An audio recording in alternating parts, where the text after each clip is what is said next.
Hi everyone, and welcome back to No Lettuce. Today I want to share a story with you about my scary experience with the DJI Phantom 4 advanced drone while filming at the Black Church in Iceland. It was a beautiful spring day and I was excited to capture some stunning aerial footage. However, things didn't go as planned. As soon as I took off, the drone started drifting away from me even though I was using the remote controller. I pressed the return to home button, but it didn't work. The drone kept climbing higher and higher and I could do nothing but watch it go. It reached an altitude of 1,000 meters, which was way above the maximum defined altitude. I was worried that I might lose it forever, but fortunately, after a few minutes, I managed to bring it down and closer to me. But then it started to drift away again. It was frustrating to say the least. After a few attempts to bring it back, I decided to try something drastic.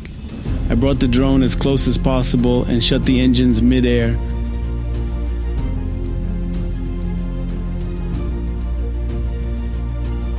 The drone then crashed into the mossy field below. The drone was damaged and the camera gimbal was torn off during the crash.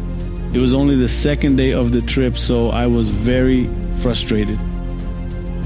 Upon investigation, I discovered that there was a problem with the altitude sensor, causing the drone to think it is very close to the ground, causing it to try and fix the problem by going up.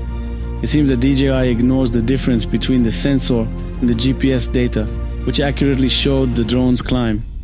Unfortunately, the drone was not under warranty, and DJI didn't want to fix it, so I will have to buy a new one. Have you ever experienced anything like this? Let me know in the comments below.